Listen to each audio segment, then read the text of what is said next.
सच्ची तौबा कहाँ से ढूंढ कर लाए ऐसे गौहर। कादसिया का मैदानी जंग है, एक आदमी शराब पी लेता है। साद इब्न अबी वक़ास रज़ियल्लाहु अन्हु जो मुसलमान फौज के सिपा सालार है, उनको खबर होती है।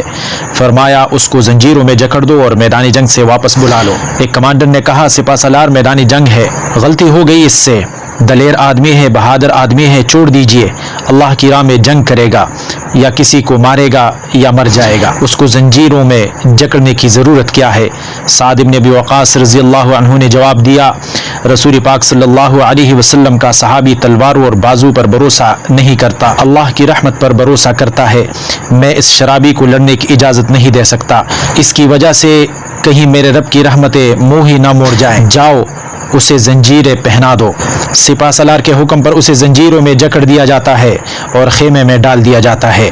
अब वो मुसलमान कैदी जंजीरों में जकड़ा अपनी आंखों के सामने देख रहा है कि मैदानी जंग खूब गर्म है। बेबसी और लाचारगी से मैदानी जंग की जानिब देख कर तड़प उठता, हाय कोई मेरे जंजीरों को खोल दो, मैंने अपने रब से अपने गुनाहों से माफ़ी मांग ली है, हाय मुझे कोई खोलने वाला नहीं। और मुसलसल आहू बुका करने लगा।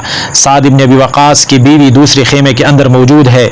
जंजीरों में जकड़े कैदी ने दूसरे खेमे में उनकी मौजूदगी को महसूस करते हुए पुकार कर कहा, ए साद की बीवी, मेरी जंजीरों को खोलने में मेरी मदद करें, मुझसे मुसलमानों का गिरता हुआ खून देखा नहीं जाता। वो बदस्तूर पर्दे में रहते हुए कहती है, तुमने गुनाह किया और सिपा सालार ने तुम्हें जंजीरों में जकड़ने का हुक्म दिया है। कैदी कहने लगा, खुदा की कसम अगर जिंदा रहा तो खुद आके जंजीरें पहन लूंगा, खुदारा मुझे रिहा कर दें, मैंने अपने अल्लाह से माफी मांग ली है। मुसलमानों के लश्कर पर शिकस्त के आसार गहरे होते जा रहे थे। काफिरों ने एक एक सफ पर हमले किए, सफ़े उलटने लगी। अबू महजन सक़फ़ी रज़ियल्लाहु अन्हु की आहू और सस्कियों को देखकर साद रज़ियल्लाहु अन्हु की ज़ौजा मुहतरमा का दिल भर आया। उन्होंने नताइज की परवाह किए बगैर उसकी जंजीरों को खोल दिया। अबू महजन सक़फ़ी ने अपनी ज़िरा नहीं पहनी, बख्तरबंद नहीं पहना, नंगे जिस्म काफिरों की एक एक सफ पर टूट पड़े। साद रज़ियल्लाहु अन्हु इन दिनों सख्त बीमार थे और एक बुलंद जगह पर मैदानी जंग का नक्शा देख रहे थे। क्या देखते हैं कि मुसलमानों की हर एक सफ दरहम बरहम है, लेकिन एक तन्हा आदमी आता है, काफिरों की सफ़ों को उलट कर रख देता है और वो जिस तरफ भी जाता है बिजली बनकर गिरता है और खरमनों को जलाता हुआ चला जाता है। जिस तरफ मुड़ता है काफिर कट कट कर गिरते चले जाते हैं। साद रज़ियल्लाहु अन्हु टीले पर बैठे हुए अपना सर सिजदे में रख देते हैं।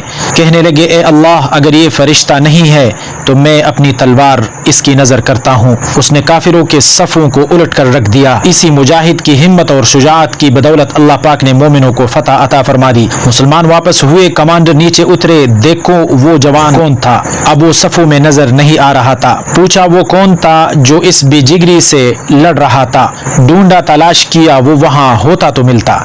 खेमे से बीवी आवाज देती है, ऐ सिपा सालार जिसको आप ढूंढ रहे हैं उसने अपनी जंजीरें पहन रखी है। साद इब्न अबी वक़ास रज़ियल्लाहु अन्हु पलटे, कहने लगे, बीवी क्या कहती हो? कहने लगी, सही कहती हूँ, ये अबू महजन सक़फ़ी है जिसने शराब से तौबा की और तलवार थाम के मैदानी जंग में चला गया। उसने मुझसे वादा किया था कि अगर जिंदा लौटा तो खुद जंजीरें पहन लूंगा। अब ये जंजीरें पहन चुका है। साद इब्न अबी वक़ास रज़ियल्लाहु अन्हु अपनी चड़ी को टेकते हुए उठे।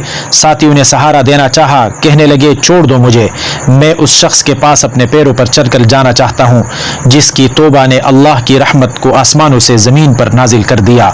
सुबहान अल्लाह, अल्लाहु कबीरा। तौबा इस्तिग़फ़ार में देर मत करें। क्या खबर हम में से किसी एक की तौबा अल्लाह रब्बुल आलमीन की आसमानों पर मौजूद रहमत को ज़मीन पर ले आए। अल्लाह करीम तौफ़ीक़ अमल अता फरमाए। आमीन सुम्मा आमीन या रब्बल आलमीन।